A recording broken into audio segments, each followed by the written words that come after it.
C'est très bien choisi, qui s'appelle Olivier de Lagozie, pardon. Olivier de Lagozie, applaudissements, s'il vous plaît. Voilà. Bonjour Olivier, comment ça va? Très bien, toi? Ben, ça va très bien. Tu es déjà venu au JJDA? L'an dernier, c'était pour le précédent livre. Donc ça t'a plu si tu reviens? Oui. Hein, bon, d'accord. Donc là, aujourd'hui, je ne sais pas si c'est aujourd'hui, il est sorti au mois de décembre. Voilà, ça s'appelle donc La Nuit du Samin. La Nuit du Samin, racontée par une vieille épée. D'accord.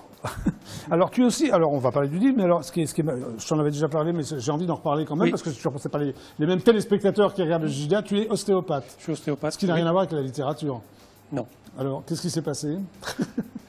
Un jour, il fallait que j'ai un vrai métier, alors voilà. Tu as fait ostéopathe? Non, écrivain. D'accord. Et pour toi, ostéopathe, c'est un métier de saltimbanque, alors c'est le contraire. Non, mais j'ai attendu longtemps quand même, j'ai attendu d'avoir 50 ans pour commencer à écrire. Donc mais ça te titillait depuis longtemps? Oui, ou quoi? oui, ça faisait des années, et puis un beau jour, j'ai eu le sujet, et puis j'ai eu l'envie qui démangeait, et voilà, c'était le premier roman. Alors, tu as été quand même ostéopathe de l'équipe de France féminine de volleyball? De volleyball pendant 10 ans? Pendant 10 ans. Voilà, entre 83 et 93. Oui, on a beaucoup voyagé. Tu as fait le tour du monde, non? Les Jeux Olympiques, les championnats du monde? Non, parce que malheureusement, ce n'était pas qualifié aux Jeux Olympiques, mais on est allé un peu dans le monde entier, beaucoup dans l'Europe de l'Est, en Corée, enfin... D'accord, on ok. se promenait. Et tu en as ramené des... C'était sympa? Enfin, j'ai ramené plein de t-shirts qui encombrent le... Oui, tu les as pas achetés, les t-shirts? Il y en a une centaine. D'accord. Alors, tu es spécialiste de questions spirituelles anciennes et modernes. Alors, qu'est-ce qu'une question spirituelle, déjà? Non, C'est voilà. des trucs drôles? Oui. Non, j'ai fait des études de théologie orthodoxe, et puis, en fait, c'est toujours théologie orthodoxe. Théologie orthodoxe. Oui. Et donc, c'est toujours un petit peu la trame des romans que j'écris. Il y a toujours une petite question de spiritualité. Voilà. Ok, c'est ton quatrième roman? Quatrième, oui. Hein, c'est ça? Toi, je suis bien renseigné. Donc, d'abord, c'est quoi le Samin? Le Samin, c'est... La nuit du Samin. Oui. Voilà, je la nuit du Samin. Le Samin, c'est une fête gauloise qui se déroulait pendant 3 jours, 3 nuits, au moment du 1er novembre. Oui. C'était en fait le début de la saison sombre. Parce qu'en fait, chez les Gaulois, le jour commençait la nuit en quelque sorte, tout se créait la nuit. D'accord. Et que quand la clarté arrivait, tout était créé. Et donc, ils accueillaient cette saison sombre avec une fête. Oui, je t'en prie. Oui. Et dans cette fête se réunissaient les vivants et les morts. Parce que tu démarres ton bouquin, là, j'ai lu ça, ça m'a un peu... Tu dis, il y eut un soir et il y eut un matin. Oui. Ainsi, tout commencerait le soir, au coucher du soleil, ici et là-bas, comme si le jour devait d'abord se nourrir de la nuit, comme si la lumière naissait des ténèbres et la vie de la mort. Oui. Donc c'est bizarre quand même. Non, mais tout se crée la nuit dans le vide. Oui. Mais on retrouve ça dans la Bible, dans la Genèse. Hein, il y eut un soir, il y eut un matin. Donc on commence la veille, on réfléchit bien pendant la nuit et on crée... Alors tu avais envie d'écrire sur les Gaulois? J'ai envie d'écrire sur les Gaulois parce que j'avais déjà un peu... j'étais un peu à cette période sur mon premier roman. J'étais au début du IIe siècle. Là, j'ai voulu gratter un petit peu, plus avant. Et c'était donc là, c'est au 1er siècle après Jésus-Christ. Ça n'a rien à voir avec Astérix et Obélix, hein? Ça n'a rien à voir, qui sont des Gaulois. Mais voilà, mais je me suis basé sur les travaux des historiens qui ont ressorti des choses un petit peu plus. Alors, avant d'écrire, tu fais de véritables enquêtes, toi. Rien de laissé au hasard. Alors, comme c'est un roman un peu historique, faut. Alors, il y a une partie romanesque. C'est une fiction, mais qui se base comme sur des choses réelles, sinon ça passe. Donc, c'est un moyen aussi d'apprendre l'histoire et de façon plus sympathique. Donc, j'ai lu beaucoup de livres d'historiens, sur la période gauloise, avec toutes les nouveautés qu'on a appris maintenant. Et ça servait de base pour ce roman. Et là-dessus, j'ai pu construire l'aspect romanesque du roman. D'accord, ok. Alors le peuple, le peuple gaulois orphelin de ses grands rois, c'est ça? Oui. Vaincu par les Romains, abandonné par ses dieux, voit peu à peu s'éteindre les croyances d'une époque révolue. Voilà. C'est ça l'histoire? C'est ça. Voilà, l'époque révolue, c'est l'époque des druides. L'apogée des druides, c'est le début du 2e siècle avant Jésus-Christ. Et à la fin du 1e siècle, il n'existe plus. Nulle part. Et pourquoi? Parce que les Romains sont arrivés. Avant que ce soit les légions qui arrivent, c'est une modernité qui a séduit les Gaulois. Donc il y avait 2 clans. Il y avait les Arvernes et les Éduins, un clan un petit peu traditionnaliste, un clan moderne, et puis voilà. Déjà à cette époque, il y avait une lutte entre les anciens et les modernes. Oui, il y avait une lutte entre les anciens et les modernes, et c'est Vercingétorix qui a gagné. Oui, et en fait, sur les anciens, il a été élu, et c'est les anciens qui ont gagné. Oui. Et donc tout s'est écroulé. En fait, les dieux gaulois n'existaient plus puisque les Romains sont arrivés avec leurs dieux, mais des dieux qui correspondaient pas du tout à ce qu'attendaient les Gaulois. Les Gaulois, ils s'étaient portés sur l'au-delà, sur l'immortalité, alors que les Romains étaient beaucoup plus sur le quotidien, sur le confort, sur la réussite. Là, tu insistes plus sur les Gaulois que sur les Romains quand même, dans le bouquin. Oui. Pourquoi Est-ce que le Gaulois t'intéresse plus que le Romain?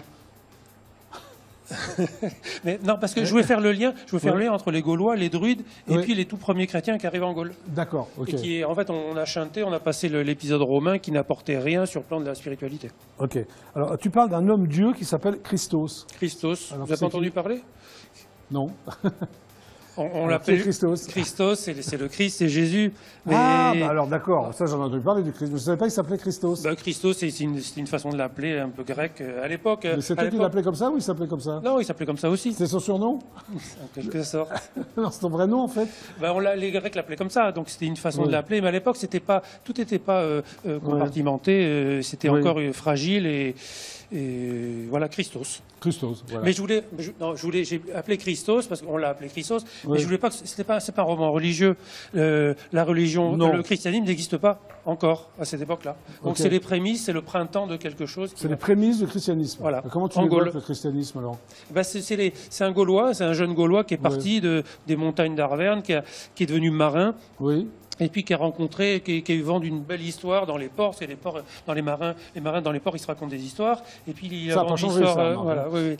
Il y a des standards, Et donc il racontait une belle histoire qui s'était passée en Orient, à Jérusalem. Et puis il rencontre des gens qui l'ont approché, qui l'ont connu. Et il rentre en Gaule. Et la nuit du Samin, il raconte cette belle histoire d'un homme qui a été cloué sur une croix comme un esclave. Et puis 3 jours après, il n'était pas mort. D'accord, ok. Voilà. Et ça en est là. Mais dans ces témoins qui ne sont pas encore des prêtres, ce sont des témoins qui racontent des choses qui touchent les Gaulois, parce que ça leur rappelle ce que leur disaient les druides sur l'immortalité, sur l'au-delà. Alors, comment on voit le druide? Alors, pour toi, le druide, c'était un philosophe. C'est pas panoramique, c'est un philosophe. Ça n'a rien à voir avec le druide d'Astérix, par exemple? Non. Enfin, du Derzo? Non, pas tout à fait. C'est-à-dire que ça va bien au-delà. Bien au-delà, c'est des gens qui avaient 20 ans d'études. Ah oui, déjà. Oui. 20 ans d'études, et c'était eux qui concentraient tout le savoir de l'époque. Les mathématiques, l'astrologie, la botanique, la spiritualité, bien sûr.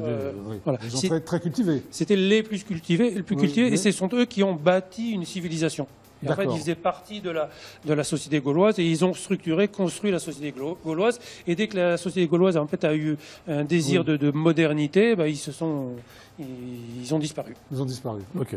Alors tu dis raconté par une vieille épée, c'est drôle ça, pourquoi tu dis ça?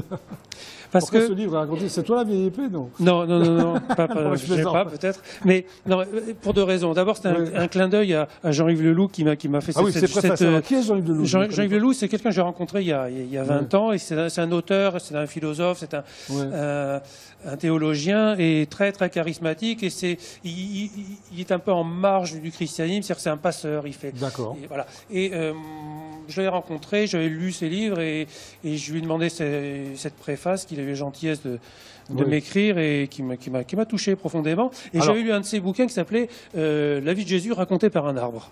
Alors j'ai dit, tiens, donc j'ai dit, voilà, raconté par une vieille épée. Pourquoi par une vieille épée? Parce que par rapport à ça, d'accord. Voilà, pourquoi la vieille épée? Pour toi, c'est un symbole de quoi, la vieille épée? Non, parce que la vieille épée, c'était les armes des vaincus étaient suspendues au temple. Oui. Et donc elle est là, suspendue depuis des décennies, et elle assiste à cette nuit du Samin, à ce banquet, et elle voit les gens qui viennent, vivants ou morts, et qui racontent toujours la même histoire. Et donc c'est elle qui fait le lien un petit peu entre les différentes personnes qui vont raconter une histoire, et puis un petit peu entre ce vent qui vient de l'Orient et l'Occident, et puis il y a un aigle qui vient lui parler, qui lui raconte un petit peu des secrets. Voilà. Alors tu parles de Tressages, c'est quoi la tribu des Tressages? Non, les Tressages sont les druides. Les druides, c'était ça fait rire ça. Les très sages. Les voilà. Les druides, c'est les drouides, donc c'est les très sages, les très savants. D'accord, voilà. Ok. C'est l'étymologie.